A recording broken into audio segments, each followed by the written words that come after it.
Bonjour. Donc oui, je viens de Toulouse, exprès pour vous aujourd'hui, et on va discuter tout de suite des adjuvants en premier, parce qu'il va y avoir trois choses. Les adjuvants, les mélanges à un cycle locaux, essentiellement, parce que ce débat de peut-on tout mélanger, c'est à peu près ça, ça va tourner autour de ça. Premièrement, les adjuvants, vous avez vu, il y en a énormément qui ont été utilisés en bloc nerveux périphérique, et partout d'ailleurs, en péridurale, en intradural, partout, c'est une vraie poubelle. Et finalement, regardez la quantité de produits qui a été utilisés, y compris la néostigmine, le verapamil, le magnésium, que sais-je. Enfin bon. Essentiellement, on va discuter surtout de deux produits qui paraissent les plus importants, la dexmédétomidine et la dexaméthasone. Ce sont les deux produits qui aujourd'hui ont un petit peu le vent en poupe. On ne discutera pas trop de l'épinéphrine, donc de l'adrénaline, où le débat est ouvert parce qu'on va tellement près des nerfs maintenant que l'adrénaline apporte finalement pas un petit peu trop de problèmes vasculaires, et également le fait que les produits de longue durée sont déjà vasoconstricteurs et que finalement les produits de longue durée, même si on ajoute l'adrénaline, ne vont pas augmenter terriblement, vont augmenter d'une heure à peine la durée des blocs. Donc ça n'a pas grand intérêt d'utiliser l'adrénaline. Un seul cas qui est recommandé par l'ASRA, mais le débat est encore ouvert, c'est si on utilise de très grandes quantités en cycles locaux pour éventuellement avoir une tachycardie réactionnelle en cas d'injection intravasculaire. Mais bon, est-ce que ça suffit pour le justifier? Je suis loin d'en être sûr. Bicarbonate, on en parlera pour les wallantes, etc., parce que ça diminue la douleur à l'injection. Buprenorphine chez les opioïdes, ça marchait extraordinairement bien, sauf que les malades vomissaient tous, donc ça n'était à la fin, c'était pas un gain considérable, mais on atteignait les 24 heures.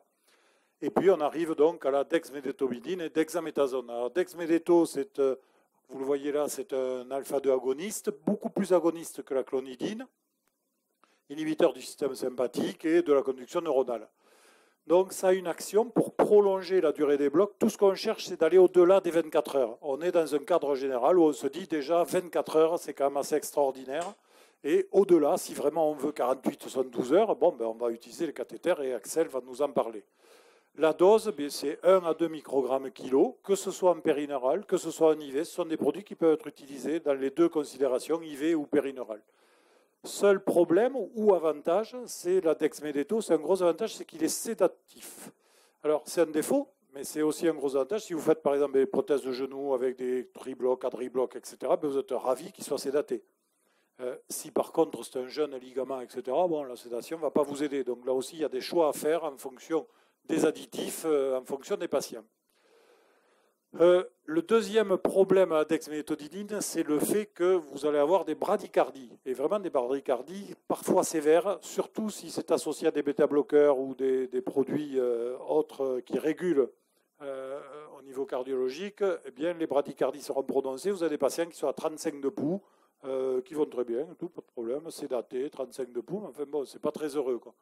Donc là aussi, attention au mélange avec les autres produits à visée cardiogénique. Ça marche très bien et ça marche beaucoup mieux que la clonidine. En tout cas, alors là, je ne vous présente pas les études partout. Hein. Vous voyez, toutes, ça marche beaucoup mieux que la clonidine qu'on a utilisée pendant des années pour augmenter la durée d'action. Ça marche également donc, en intraveineux et en périneural avec les mêmes doses, 1 à 2 microgrammes par kilo. Mais on voit qu'il y a une différence quand même de 4-5 heures entre le périneural et l'IV sur la dexmédétomidine.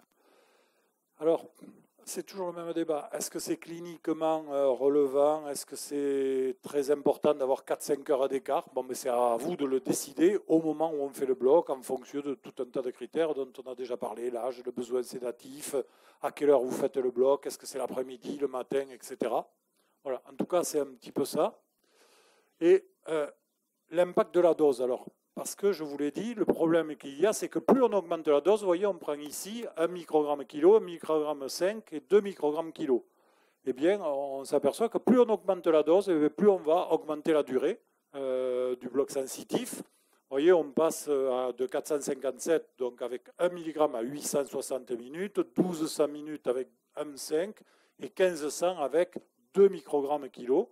Sauf que, on le voit ici, à partir de 2 microgrammes kilo, on commence à avoir vraiment, et de façon très régulière, en particulier les bradycardies. Ce n'est pas la sédation, parce que l'oversédation, elle ne pose pas d'énormes problèmes, parce que de toute façon, beaucoup de gens préfèrent être sédatés dans le bloc opératoire. Donc finalement, la sédation, elle ne va pas vous gêner. Ce qui va vous gêner vraiment, c'est la bradycardie, parce qu'elle peut être extrêmement importante.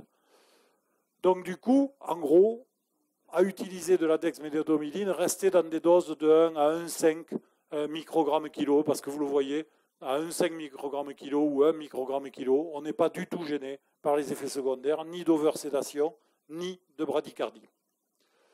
Deuxième produit très utilisé, la dexaméthasone.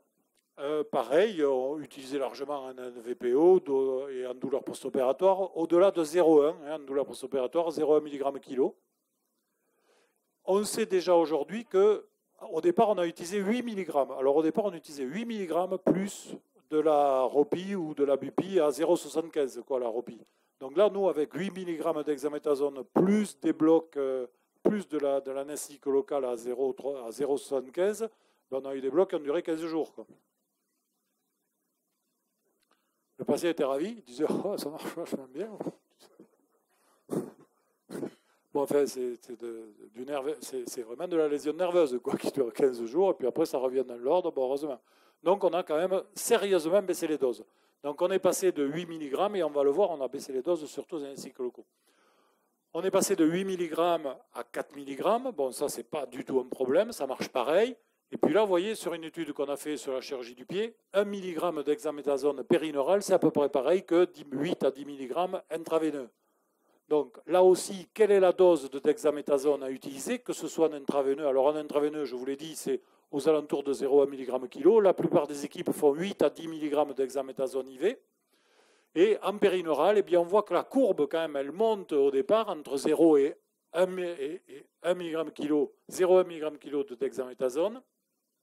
Et puis progressivement, ça s'arrête un petit peu, 1, 2, 3 ou 4 mg. On s'aperçoit qu'en gros, la plupart des équipes se retrouvent ici entre 2 et 4 mg. Nous, on ne dépasse pas 2 mg par nerf en périneural. Parce que, on a trouvé que c'était un peu juste. Si on veut gagner, si on veut avoir les effets d'efficacité périneurale par rapport à l'IV, il faut certainement avoir aux alentours de 2 mg en périneural associé à l'anesthésique local. Le débat est grand ouvert, là, totalement grand ouvert, off-label, in-label, etc., de savoir si on peut l'utiliser ou pas parce que ça n'a pas d'AMM et tout ça. Mais il n'y a pas encore une fois, il n'y a pas de chirurgie pédiatrique possible dans l'AMM. Donc là aussi, il doit y avoir 200 papiers sur l'utilisation périneurale de dexaméthasone. Donc ce n'est pas du tout un problème d'utiliser de la dexaméthasone périneurale en prétextant qu'il n'y a pas d'AMM de ce produit.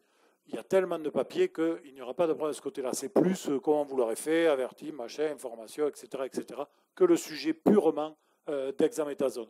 Donc, pour reprendre, restez aux alentours de 2 mg de dexaméthasone en périneural. Ça marchera très bien et vous n'aurez pas de problème particulier. Là aussi, est-ce qu'il y a une différence entre intraveineux et périneural? Globalement, on s'accorde à dire que c'est à peu près 3h30 entre la différence entre l'IV et le périneural. Est-ce que c'est cliniquement différent? Je n'ai pas de réponse non plus, parce que finalement, 3h30 sur 24 heures, est-ce que... Et il y a une telle différence aussi entre les individus avec la dexaméthasone, c'est-à-dire des individus qui vont avoir 18 heures de durée et d'autres 30 heures, déjà au naturel, quoi. Il y a des écarts de 7, 8, 10 heures entre les différents individus en fonction simplement des patients. Donc, rajouter 3 heures de plus, 3 heures de moins sur l'intraveineux et le périneural. Là aussi, le débat est largement ouvert. Chez nous, dans une équipe de 12 personnes, il y en a la moitié qui font périneural et la moitié qui font intraveineux, vous voyez, dans la même équipe. Bon, c'est une question d'idéologie, là, un petit peu. Donc, au départ, la dexaméthasone, probablement qu'intraveineux, ça marche très bien. Ensuite, il y a des gens qui se sont dit on va mélanger encore plus, c'est-à-dire faire vraiment beaucoup de produits. Après tout, en multimodal, on fait bien du paracétamol, des INS et des opioïdes. Et bien là, pareil, on s'est dit on va faire de la bupivacaïne, on va associer la clonidine, la buprenorphine et la dexaméthasone, le tout dans la même seringue. Bon, ils ont peur de rien, certains. Donc ils l'ont fait refait. Alors Williams, qui est vraiment le bonhomme mondial de ça, alors il a tout étudié, in vivo, in vitro, chez l'animal, chez l'homme, partout. Bon, déjà, ça se mélange bien. Il n'y a pas de gros problèmes chimiques à mélanger tout ça. Ces produits-là, en particulier. Et puis, vous voyez, sur 1800 patients, après sur un grand nombre de patients aussi, il n'y a pas finalement d'énormes problèmes. Enfin bon. Et la durée du bloc, c'est 45 heures en moyenne. Alors c'est sûr que si à la place de la clonidine, en plus maintenant vous mettez la dexmédetomidine, alors là vous passez les 60 heures. Bon, mais là pour le moment je vous le déconseille. Parce que là il y a le médico-légal qui va revenir à grands pas. Parce que là si vous allez voir quelqu'un en médico-légal en associant bupropivacaïne, dexmédetomidine, bupré et dexa, le mec il va dire il est fou celui-là. Donc ça ne va pas le faire. Donc en gros, on n'est pas prêt. Ce qu'ont fait un certain nombre de gens, par contre, qui est plus intéressant, c'est de dire on va mélanger en IV la dexmédetomidine et la dexaméthasone. Et vous voyez, dans ce résultat, il arrive à 60 heures. Bon, lui, ou ses patients sont spéciaux, ou il ment. C'est l'intérêt des papiers. C'est-à-dire que vous comprendrez aussi que si vous faites des papiers, eh bien aujourd'hui, on ne peut plus se contenter d'un, deux, trois papiers. Toutes les revues prennent le même papier. Donc il y a 10 papiers qui sortent quasiment sur le même sujet, sur les 10 revues essentielles en anesthésie. Donc, pourquoi? Parce qu'on aboutit à des résultats comme ça. Nous, quand on fait IV, et on en fait souvent, dexaméthasone IV plus dexmédetomidine IV, on n'atteint pas 60 heures de résultats. Si on arrive à 25, à 30 heures fixe, on est déjà vachement content. Mais bon, c'est déjà pas mal, parce qu'on rajoute des événements sans finalement créer de troubles particuliers, parce que si vous voulez de la sédation, vous mettez de la dexmédetomidine. Si vous voulez allonger la durée, vous mettez aussi de la dex. Et si vous voulez encore augmenter, vous rajoutez la dexaméthasone parce que pour nausées, vomissements, etc. Donc, cette association est quand même assez extrêmement intéressante. Alors, maintenant, on va parler de neurotoxicité un peu rapidement. Vous voyez que la dexaméthasone, ici, vous voyez, c'est un niveau de toxicité sur la mort cellulaire qui n'est pas extrêmement élevé. Déjà, quand on fait avec la clonidine, on augmente un tout petit peu, mais pas de manière extrêmement importante. Vous voyez cet adjuvant là, ici, qu'on rajoute, c'est lequel d'après vous? Parce que pour que les choses soient claires, il y a les adjuvants qu'on utilise. On a déjà utilisé la dexa, la clonidine, on pourrait s'attendre à ce que ce soit la dexmédetomidine éventuellement. Mais en fait, c'est l'anesthésique local. Donc le produit le plus toxique que vous mettez au contact du nerf, ce n'est pas les adjuvants, c'est les anesthésiques locaux. Sachez-le clairement et définitivement. C'est pour ça qu'il faut diminuer l'énorme message à dire, c'est diminuer la concentration des anesthésiques locaux. On était à la 0,75, BUPI 0,5, MEPI 2. Chez nous, il n'y a personne qui sort de ces doses d'en bas. C'est-à-dire, ROPI, on fait 0,375 pour des blocs chirurgicaux. Il n'y a aucun problème, vous aurez des durées équivalentes. Et si vous voulez de la durée, rajoutez des adjuvants ou utilisez des cathés. Mais pour le bloc chirurgical lui-même, avec de la ROPI à 0,375, ça marchera très bien, aussi bien qu'avec la 0,5 ou la 0,7,5. Ce n'est pas la peine d'aller au-delà. La BUPI, pareil. La 0,25 de BUPI, elle va marcher pareil que la 0,5 pour faire des blocs chirurgicaux. La MEPI, on n'a jamais dépassé 1%. Et la LIDO, pareil, on n'a jamais dépassé 1%. Et on fait des arthroscopies sous bloc, etc., avec de la 0,7. Sans aucun problème. C'est-à-dire qu'on dilue un flacon dans 60. Donc au total, diminuer. Depuis qu'on a diminué, on a beaucoup moins de petites paresthésies, de choses comme ça qui nous gênaient, il n'y en a pratiquement plus.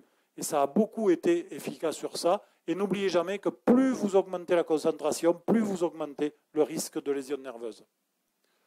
Alors, ce qui est intéressant chez les adjuvants, c'est que quand on rajoute des adjuvants, on va diminuer les concentrations utiles. C'est-à-dire que si vous faites par exemple ici dexmédetomidine plus bupivacaïne, eh bien, les concentrations qui vont être utiles pour faire un bloc seront un petit peu inférieures. C'est-à-dire là où vous utilisiez de la 0,375, par exemple, vous allez pouvoir utiliser de la 0,25 facilement, ou de la 0,20. Ça va être chirurgicalement efficace. Donc oui, les adjuvants permettent de baisser les concentrations d'anesthésiques locaux pour avoir un résultat identique avec une moindre concentration, donc avec moins de risque de lésion nerveuse. Après, les infiltrations, ben c'est pareil en gros. On voit que si on rajoute la dexa, vous voyez, toutes les études sont d'accord, partout, vous allez augmenter la durée d'action des infiltrations. Ou des plain blocks, ou de tout, infiltration locale, etc. Vous voyez ici, ni-surgerie, césarienne, amygdale. Pareil pour la dexmédeto, césarienne, infiltration abdominale après hystérectomie, laparoscopie, chirurgie du scalp, etc. Donc tout ça, c'est un peu pareil. Chaque fois que vous allez utiliser les adjuvants, vous allez augmenter la durée d'action. Dernier chapitre, là, ce sont les anesthésiques locaux, les mélanges anesthésiques locaux. Bon, là, c'est la partie que je vais charger, parce que c'est difficile, en fait, à défendre. Alors qu'au départ, on se dit, on va parler donc des délais d'action de la LR, de la durée d'action, des blocs dissociés et de l'association d'un bloc proximal et distal. On va vaguement évoquer, parce qu'il n'y a rien, la neurotoxicité et la toxicité systémique. Bon, le premier truc qu'il faut savoir, c'est que, quand même, l'air de rien, les 2 tiers des anesthésies en France utilisent des mélanges anesthésiques locaux. Bon, donc, là, on est dans un débat extrêmement difficile parce qu'il y a finalement assez peu de papier et une pratique considérable sur l'utilisation du mélange anesthésique locaux. Un peu et très contradictoire avec la très faible littérature. Mais elle est tellement faible la littérature que je suis même plus sûr qu'on puisse se fier à la littérature et qu'on ne puisse pas imaginer que les 2 tiers des anesthésiques locaux, des gens qui font des anesthésiques locaux en mélange en France, c'est pas raison finalement contre la pauvreté de la littérature. Mais pour le moment, on n'a pas d'argument littéraire, en tout cas, qui nous permet d'avancer énormément. L'impression qu'on a, et qu'il faut garder un petit peu en tête, c'est que quand on mélange de la Lido et de la Bupi, on n'obtient pas un mélange de Lido-Bupi comme ça, là. On obtient quasiment pratiquement un nouvel anesthésique local, et qui agit un petit peu avec des règles un petit peu différentes, parce qu'on est très surpris de la puissance de cet anesthésique local par rapport au mélange de ces 2 molécules qui agiraient indépendamment. Par exemple, on va utiliser Lido-Bupi et on va faire un bloc pour une chirurgie avec de la Lido à 0,5%. Et ça va marcher. Ça va marcher très bien. Alors que la Lido pure à 0,5, quand on n'aura pas mélangé, ben, ça marchera peut-être un petit peu moins bien. Donc on est un peu surpris de tout ça. Donc là aussi, c'est un peu dur de savoir. Premier point, donc le délai d'action. Alors oui, ça marche, on va gagner du délai d'action. Mais on va gagner 15 minutes, vous voyez, en fémoral et sciatique dans cette histoire-là, et entre 5 et 10 minutes. Donc ça veut dire que vous allez pallier à un défaut d'organisation pour gagner 5-10 minutes. Il vaut peut-être mieux travailler sur l'organisation pour gagner les 5-10 minutes et jamais vous faire avoir. Et jamais se retrouver au bloc opératoire en train de bloquer au dernier moment. Après, voilà, 5-10 minutes, parfois, si ça doit éviter un clash, si ça doit être compliqué, etc., pourquoi pas. Mais sachez que vous n'allez pas gagner davantage que 5-10 minutes. On n'est pas au-delà de ce chiffre-là. Bon, si vous estimez que ça vous est utile 5-10 minutes, oui. Mais bon, globalement, ce n'est pas quand même évident. Donc oui, mais globalement, agissez sur l'organisation plus que sur un cycle local. La durée d'action, eh bien, ça sera une durée d'action intermédiaire, finalement, souvent, entre les produits de courte durée et les produits de longue durée. Certains vont l'utiliser. Par exemple, certains vont vouloir faire un petit bloc, un bloc à la lidocaïne pour aller plus vite, pour qu'il y ait une durée d'action de 2-3 heures, mais se disent, allez, si je rajoute 2-3 cc de Bupi, ben, ça va peut-être me durer encore un petit peu plus, quelques heures supplémentaires, avec pas trop de blocs moteurs. Donc oui, on peut. Donc, a priori, ce n'est pas génial, parce qu'on se retrouve... Si on veut une action courte, on prend un produit d'action courte. Si on veut une action longue, on prend un produit d'action longue. Et puis voilà. Mais bon, certains vont aimer l'intermédiaire. Les blocs dissociés, là aussi, on se dit qu'on fait un bloc sensitif et moteur au début, avec la Lido et la Bupi ou la Ropi. Et puis après, on garde que le bloc sensitif de la Ropi. La Lido est en partie avec des très basses doses. C'est ce qui fait qu'on va faire des mélanges avec des concentrations de Bupi ou de ropivacaïne de moins de 0,1. Avec donc en espérant qu'il y ait un bloc uniquement sensitif. Ça marche aussi, ça marchote, mais il y a peu de data là aussi. Les data doivent arriver, les publications doivent arriver.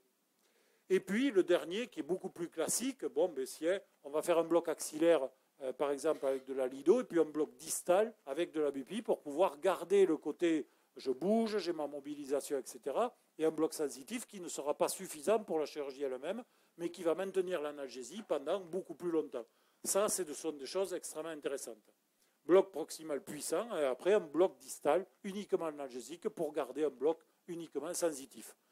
Donc, les risques concernant la neurotoxicité, franchement, il n'y a pas grand-chose. La seule chose qu'on sait, c'est que plus on augmente la concentration, ben plus ça va mal, quoi. C'est-à-dire toujours garder des concentrations basses. Donc ça, ce n'est pas inintéressant de mélanger aussi. La toxicité systémique, en sachant qu'ils sont tous additionnels, et que plus vous rajoutez des additions, ben plus vous gardez la toxicité des deux comme s'ils étaient deux indépendants et associés.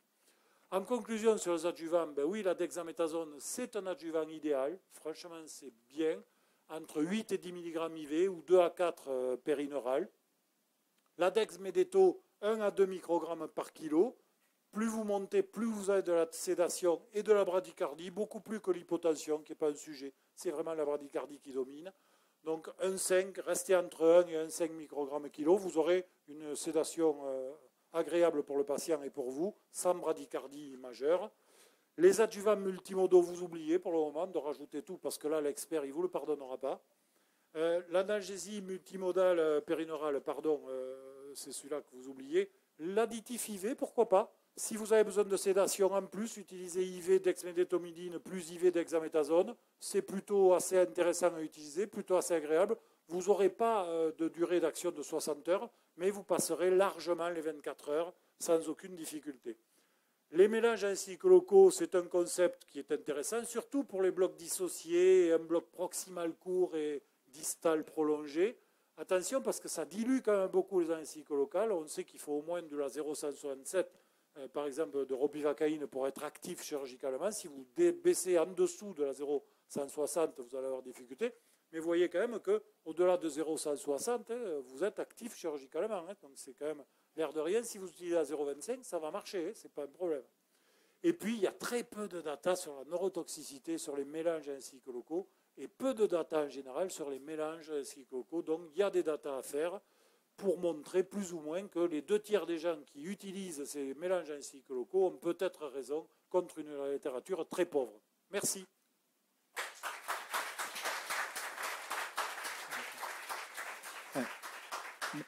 Merci beaucoup Alain. On va enchaîner tout de suite avec la présentation d'Axel Maurice Zamburski qui vient de Marseille sur la même thématique. Et je vous propose qu'on pose les questions après avoir entendu les deux présentations. Merci Axel. Bonjour. Alors je vais faire le contre. Alors, commencer le topo. Bon, je suis anesthésiste à Marseille. Je fais pas mal d'ortho, d'ALR dans une clinique privée. Pas mal de débits comme Alain. Et je vais vous parler donc du contre. Déjà, il faut se poser un peu la question du pourquoi, en fait. Pourquoi est-ce qu'on fait des mélanges? Alors, voilà, donc peut-on tout mélanger? Ok. Donc déjà, pourquoi est-ce qu'on réfléchit à des mélanges? Pourquoi ce topo existe, tout simplement? Pourquoi on fait débattre un pour et un contre? Parce qu'en fait, il y a des problèmes de douleur post-opératoire. Et on croit que la douleur, c'est à peu près réglé. En fait, on est très très loin d'avoir réglé le problème de la douleur post-opératoire. Il y a beaucoup de patients qui ont mal toujours. En fait, la majorité des patients ont mal. Okay, alors que maintenant, la douleur, c'est un droit du patient, qu'on communique beaucoup, qu'on essaye de diminuer la douleur, tellement qu'on les rend toxicomanes aux opiacés, parce qu'on veut absolument éviter cette douleur. Et puis, la douleur, c'est un déterminant majeur du vécu périopératoire. C'est aussi la première cause de réadmission en chirurgie orthopédique. C'est-à-dire c'est la première cause d'échec de la stratégie ambulatoire. Je rappelle que le plan ONDAM, c'est 70% de chirurgie ambulatoire l'an prochain. Okay, donc si on commence à avoir des échecs à cause de l'analgésie, on passe à côté de cet objectif. Et aussi, c'est la première cause de plainte des patients. Ça, c'est les closed claims aux États-Unis, c'est-à-dire que c'est les plaintes qui ont donné lieu à une indemnisation des patients. Et en fait, la deuxième cause, après les bris dentaires, c'était la douleur. C'est-à-dire que les patients ne sont pas contents d'avoir mal. Et puis la douleur, c'est corrélé avec la récupération. C'est-à-dire que vous ne pouvez pas espérer d'un patient qu'il récupère, qu'il se réhabilite. Aujourd'hui, on parle de réhabilitation améliorée, accélérée après chirurgie. Le QR, c'est le Quality of Recovery Scale. C'est une échelle de récupération. Vous voyez qu'il y a une relation linéaire. Plus vous avez mal, moins vous récupérez. C'est logique. Et puis cette douleur, elle est aussi corrélée avec, cette douleur aiguë est aussi corrélée avec le risque de chronicisation. C'est-à-dire plus vous avez mal en aigu, plus vous risquez de devenir douloureux chronique. C'est une étude de Fletcher qui montre qu'en fait, le temps que vous passez avec une EN supérieure à 4 dans la première journée post-opératoire est directement corrélé au risque de développer une douleur chronique. Et si vous passez plus de 80% de votre temps avec une douleur supérieure à 4 dans les 24 premières heures, ben vous avez 80% de chances de devenir douloureux chronique. C'est un problème. Mais ce n'est pas que les 24 premières heures. Parce qu'en gros, là, tout le topo d'Alain ne concernait que les 24 premières heures. Vous voyez, le meilleur mélange possible vous donnez 900 minutes d'efficacité analgésique. 900 minutes, c'est 15 heures. 15 heures, c'est juste le temps nécessaire pour que le patient soit hors de votre vue. Ça, vous êtes peinard, il ne s'est pas plaint auprès de vous. Mais quand il est chez lui, son problème ne s'arrête pas là. Lui, il continue à évoluer, le patient. Et en fait, c'est la douleur des 4 premiers jours qui va être corrélée au risque de chronicisation douloureuse. Et ça, il n'y a aucun adjuvant, aucun mélange d'adjuvants, aucune technique en injection unique qui va vous offrir cette couverture analgésique de 4 jours. Pourtant, c'est ce qu'il faut couvrir. Alors, on parle pas du canal carpien. Hein, mais dans le canal carpien, on ne fait pas d'adjuvant. On fait des anesthésiques locaux de courte durée. Alors, pourquoi faire des mélanges? Alors, les anesthésistes, on aime bien faire des mélanges. Hein. On fait l'analgésie multimodale, quand on fait de l'anesthésie, on fait DIP, RAPI, un peu de ci, un peu de ça, un peu de Keta, etc. C'est une grande mode à l'époque, l'âge d'or de la péridurale, c'était pareil. Alors déjà, pourquoi? Parce que ça ne dure pas longtemps. Si on prend l'injection unique, déjà, il y a un délai d'action qui est très court. C'est-à-dire que si on ne fait pas d'adjuvant, vous voyez, quand on fait de l'échographie, on a un gain sur le délai d'installation de l'anesthésie. Avec l'échographie, aujourd'hui, on met l'anesthésique locale vraiment très proche des nerfs. Donc il n'y a plus d'intérêt, comme Alain l'a dit, il a reconnu, il n'y a plus d'intérêt à utiliser un anesthésique local court pour aller vite en chirurgical et un anesthésique local long pour la suite. Parce que depuis l'écho, ça ne marche pas. Donc par contre, sur la durée, il y a un vrai problème. Alors, quand on compare injection unique simple, plain, hein, sans mélange, avec le cathéter, sur de la chirurgie de l'épaule, on voit qu'en fait, sur la douleur de 0 à 24 heures, il y a une différence nette en faveur du cathéter, même sur la zone élective de l'injection unique, c'est-à-dire les 24 premières heures, le cathéter fait mieux parce qu'on peut s'adapter aussi. On peut adapter les débits, on peut réinjecter, chose que ne vous offrira jamais une injection unique avec ou sans adjuvant. Et puis, bien sûr, après 24 heures, la différence est encore plus forte. Alors, il y a souvent un argument, je fais pas mal de cathéters, et les copains qui ne font pas de cathéter, ils me disent « Oui, mais maintenant, grâce à nos chirurgiens, on n'a plus besoin de faire de cathéter parce que la chirurgie fait plus mal. » Et le plus gros niveau de preuve pour le cathéter en périopératoire d'orthopédie, c'est la chirurgie de l'épaule. Et moi, on me dit souvent, ouais, maintenant qu'il y a l'arthroscopie de l'épaule, c'est assez récent l'arthro de l'épaule sur les chirurgiens. On me dit, ouais, mais les patients n'ont plus mal, etc. Alors là, voilà, c'est un papier, Fredrickson 2010, sur l'arthroscopie de l'épaule. Vous voyez, les patients, ils ont mal. Ils ont mal, et quand on compare injection unique et cathéter, vous voyez que la consommation de tramadol, c'est x5. Okay, alors qu'on est en chirurgie arthroscopique de l'épaule. Alors qu'on est censé avoir une chirurgie qui fait pas mal. Alors, pour aller un peu plus loin, pour prolonger, on va faire de la DEXA. Alors, il en a parlé, Alain. C'est les vrais dosages. Hein, Donc, il a montré ce truc sur la neurotoxicité des adjuvants. Parce que, bon, oui, on pourrait se dire, allez, je vais faire des adjuvants, qu'est-ce que je risque, au final? Alors, vous voyez, effectivement, il nous a montré ça, la ropivacaïne, c'est le plus toxique. Et la dexaméthasone, c'est beaucoup moins toxique que la ropivacaïne. Mais essayer de faire une ALR qu'avec de la dexaméthasone, ça va être très compliqué. En fait, c'est le mélange ropi plus dexa qu'il faut évaluer. Ah bah tiens, ah d'accord. Ok, quand on fait ropi plus dexa, on est plus toxique que ropi seul. Bien que la ropi prise individuellement soit le médicament le plus toxique.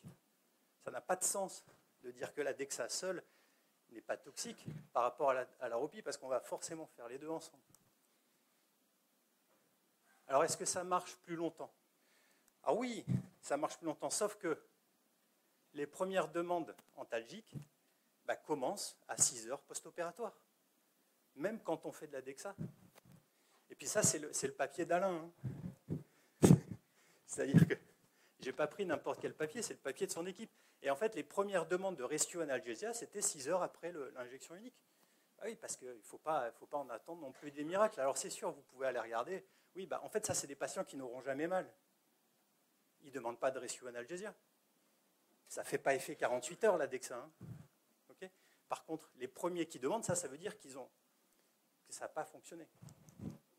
Alors, quand on regarde différence IV, etc., bon, quand on regarde dexaméthasone ou pas dexaméthasone, sur la douleur, n'y a pas de différence en fait, sur la douleur des 24 premières heures, parce qu'en fait, vous avez le rebond du bloc de la même façon que sans DEXA. Alors, il y a eu les infiltrations liposomales, il y a eu une certaine mode, alors j'en parle juste 2 secondes, c'est pour prolonger l'efficacité de la bupivacaïne encapsulée dans des liposomes, c'est l'Exparel. Alors, c'est un papier qui compare donc 3 groupes dans la prothèse totale du genou. Vous avez le bloc nerveux périphérique, l'infiltration avec de la ropivacaïne et l'infiltration avec de la bupi liposomale. C'est intéressant parce qu'on compare l'injection unique et l'infiltration. Et vous voyez qu'en termes de douleur, le bloc nerveux périphérique fait toujours mieux. Alors je suis obligé de vous montrer comme ça, mais je n'ai pas de laser. Fait toujours mieux que l'infiltration. Ça, c'est assez clair. Sur la douleur moyenne et sur la douleur maximum. Mais vous voyez que la bupivacaïne, a priori, liposomale, fait pareil que la ropivacaïne. En fait, pourquoi? Parce que ces patients étaient gavés de morphine. Et là, j'en profite pour vous mettre en garde sur les études. Quand on compare 2 techniques de loco-régional, regardez toujours le protocole global de l'étude. En fait, on arrive à lisser toutes les différences avec une variable d'ajustement qui est la consommation de morphine. Donc, il faut toujours regarder le protocole de consommation de morphine. Et quand on regarde ici, vous voyez la différence de consommation de morphine entre la bupi liposomale et l'infiltration juste en ropi, c'est x2. Et vous voyez, le bloc, c'est 0. Alors après, ça augmente. Et la morphine, c'est un vrai problème, parce que 60% de toutes les complications après une chirurgie prothétique de hanche ou de genou sont liées à la morphine.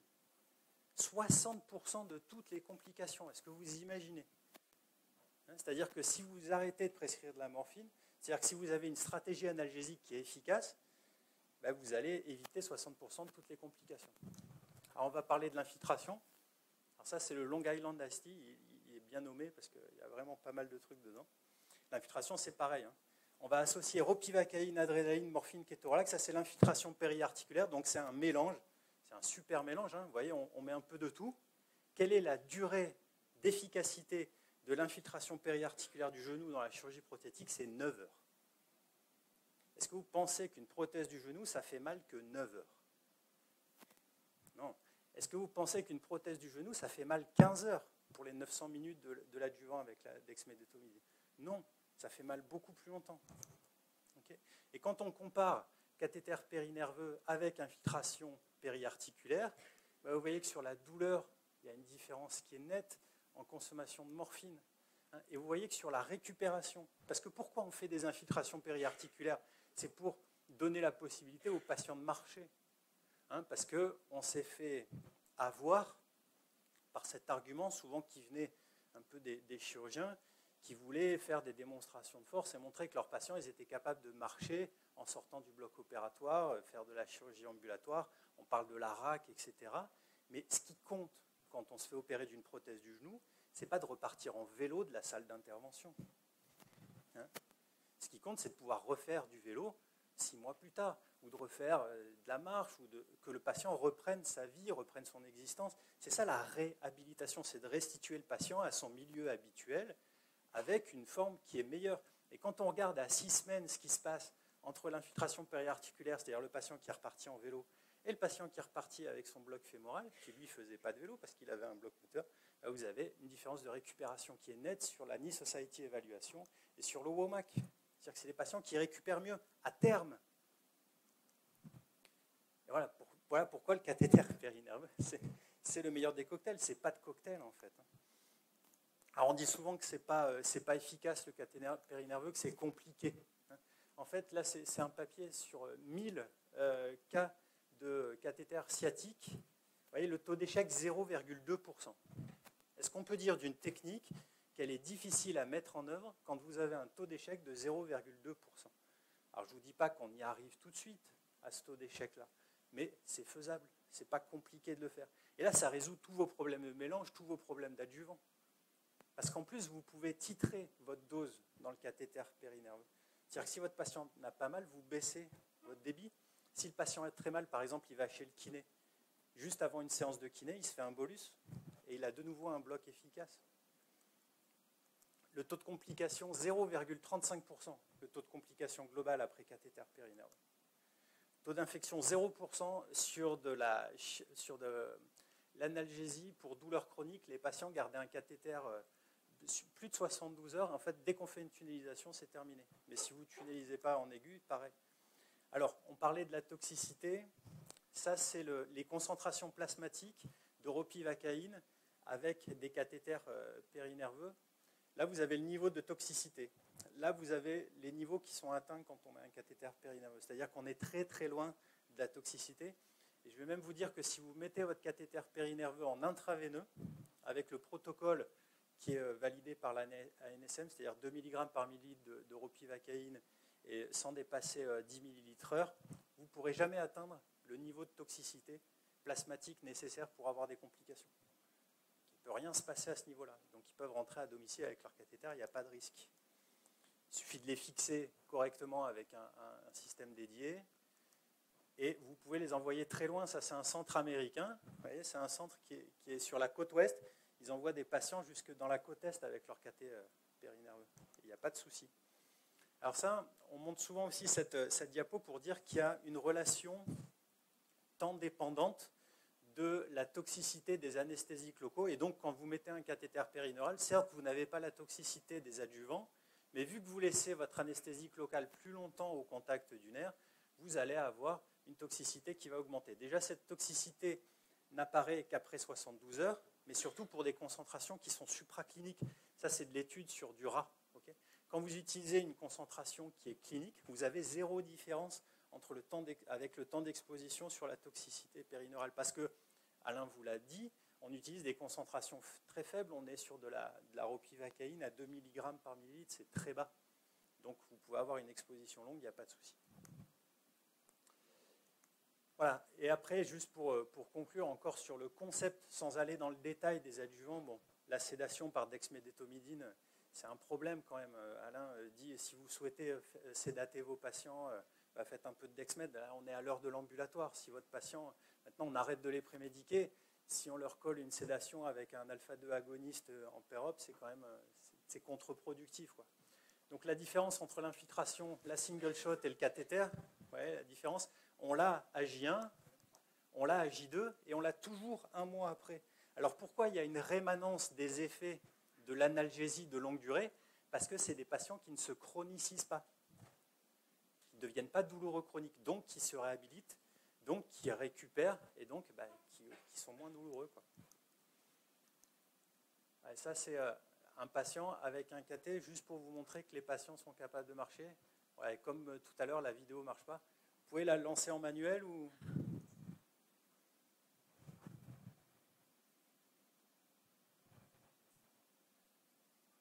Oui, parce que souvent, ce qu'on reproche au cathéter, c'est de clouer le patient au lit. Alors, je vous garantis qu'il y a un patient avec un adjuvant, il aura forcément un bloc moteur. Parce que quand vous faites un adjuvant avec un bloc nerveux périphérique, vous avez un bloc qui est chirurgical pendant plus longtemps.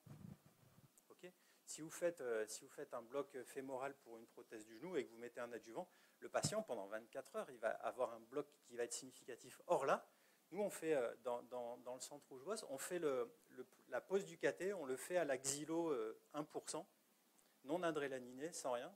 Comme ça, on a juste le bloc analgésique de niveau chirurgical pour le PEROP. En salle de réveil, il a déjà récupéré l'intégralité, parce que la lidocaïne sans adré à 1%, ça dure à peu près 45 minutes, 1 heure. Donc en salle de réveil, il rebouge totalement. Et on démarre le cathé à 2 mg. À 2 ml/h, 2 mg par millilitre. Ce qui fait que notre patient, il a déjà plus de bloc moteur quand il est en salle de réveil, en fait. Et il ne le reprend jamais, son bloc moteur. Voilà, juste pour vous dire ça. Voilà. Le cathéter, c'est pas mort. Merci pour votre attention.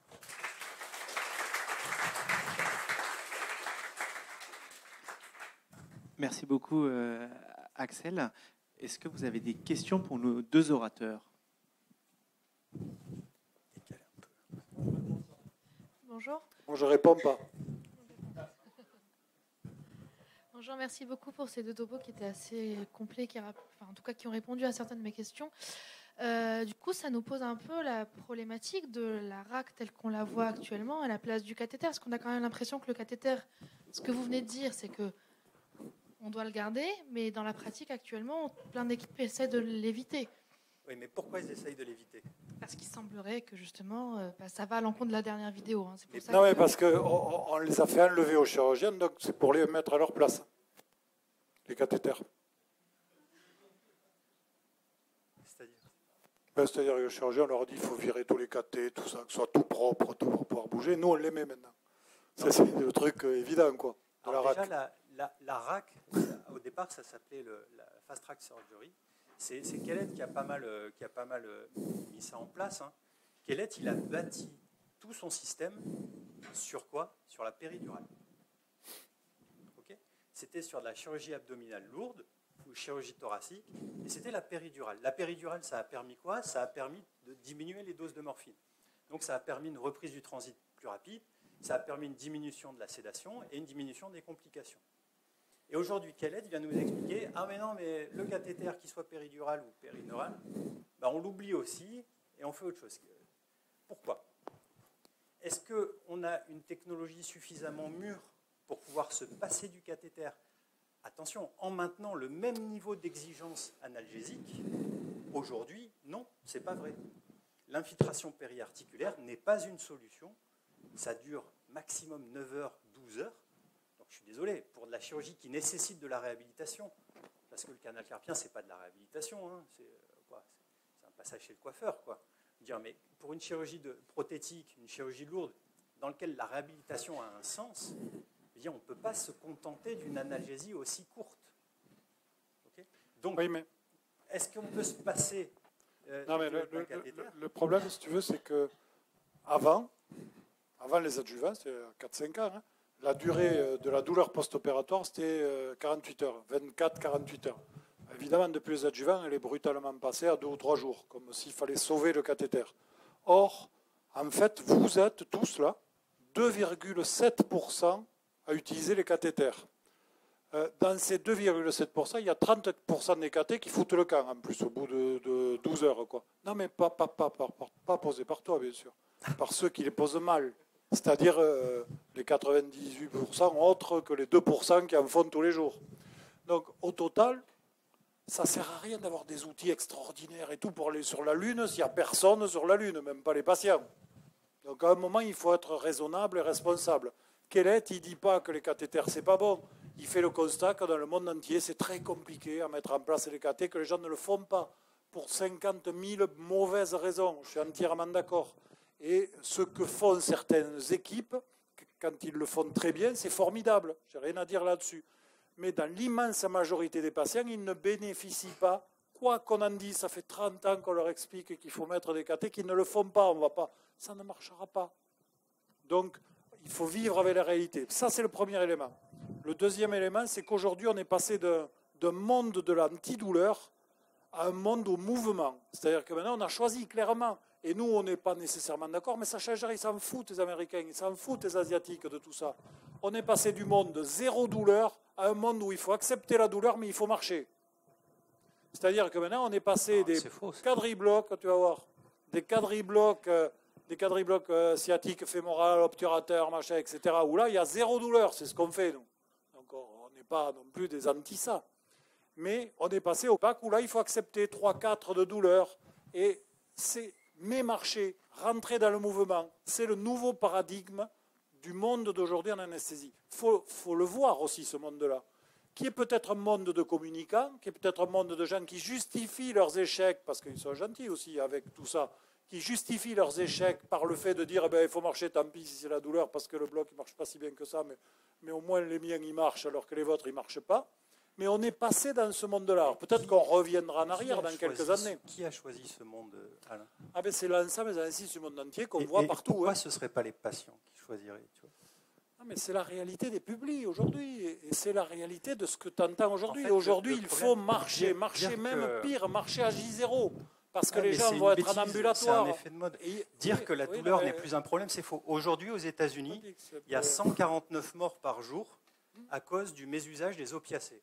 C'est-à-dire que quand nous, anesthésistes, on décrète, ce n'est pas qu'on démontre, ce n'est pas qu'on observe, c'est qu'on décrète que la douleur n'est plus un problème. On laisse le patient livré à lui-même face à sa douleur. Qu'est-ce qu'il fait? il gobe de la morphine, parce qu'il n'a pas d'autre choix. Donc on crée des toxicomanes qui vont devenir des douloureux chroniques, parce que la morphine, ça sensibilise à la douleur en périopératoire. Donc on crée un problème de santé publique monstrueux, mondial. Consommation d'oxycodone x 10 en France ces 15 dernières années.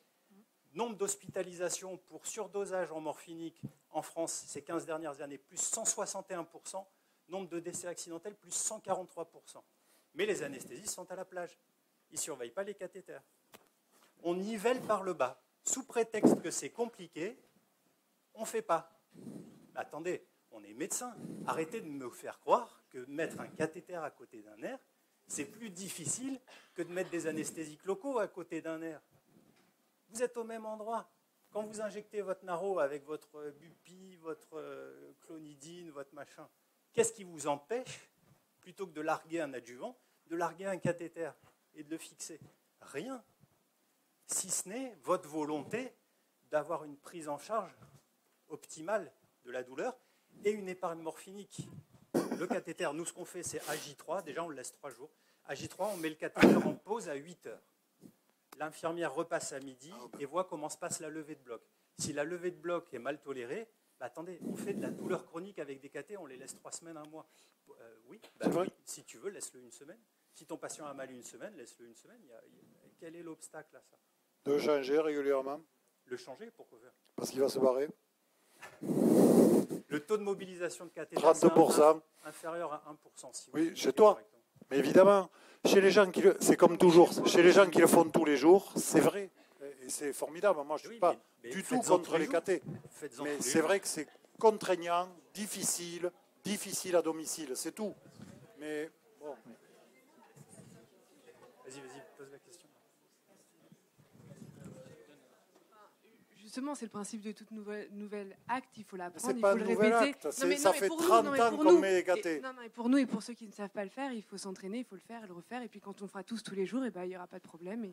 Mais voilà, Peter Maruffer. Ça, c'est la relève. Alors, oui, c'est la relève.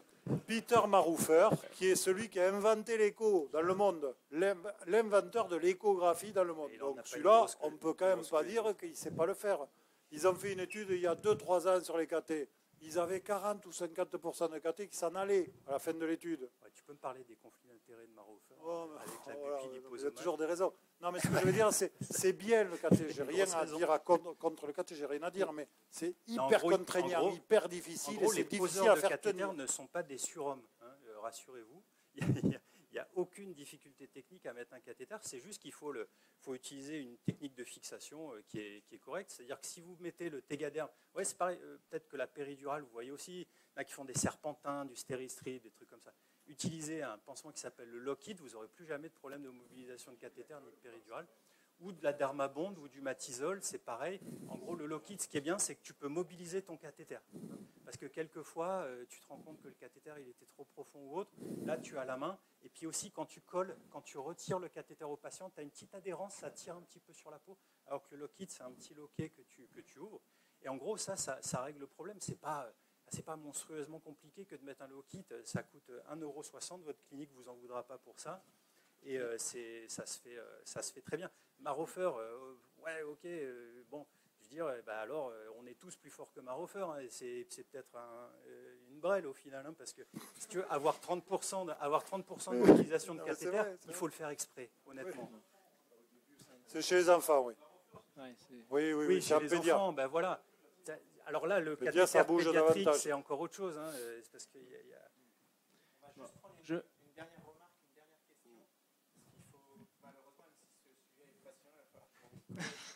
Qu'on aille manger.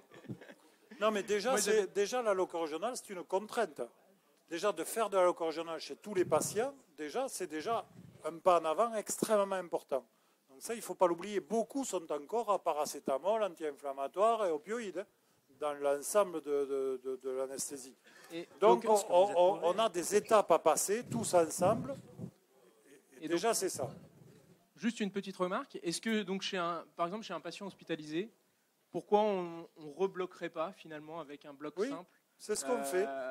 Quand le patient commence à être de nouveau algique, on le refait descendre au bloc. C'est ce que l'on fait. Mais alors, expliquez-moi l'intérêt, parce que si tu fais 2 blocs, si tu fais un bloc biphasique, c'est-à-dire si tu as une approche séquentielle, je fais un bloc. Mais le problème de l'injection unique, c'est que c'est un bloc non discernant. C'est-à-dire que c'est un bloc full patate. Ton patient, tu vas lui coller un bloc moteur, tu vas lui coller un rebond douloureux.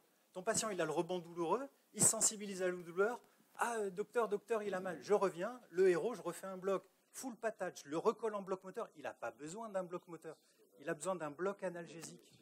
Mais faites votre caté, vous contrôlez le débit, vous vous ajustez au niveau du patient. Sauf que tu t'aperçois que tu le fais chez 10% des patients, pas plus, le rebloc. Merci c'est les patients à tous les qui ont deux. des difficultés. Je sais qu'on n'arrivera pas à vous mettre d'accord aujourd'hui. En tout cas, vous avez entendu deux points de vue. Non, mais pour clôturer, c'est le rôle du pro-contre. Parce qu'au final, on a beaucoup plus de points communs que de points de désaccord. Exactement. Je pense que déjà, c'est une très bonne chose.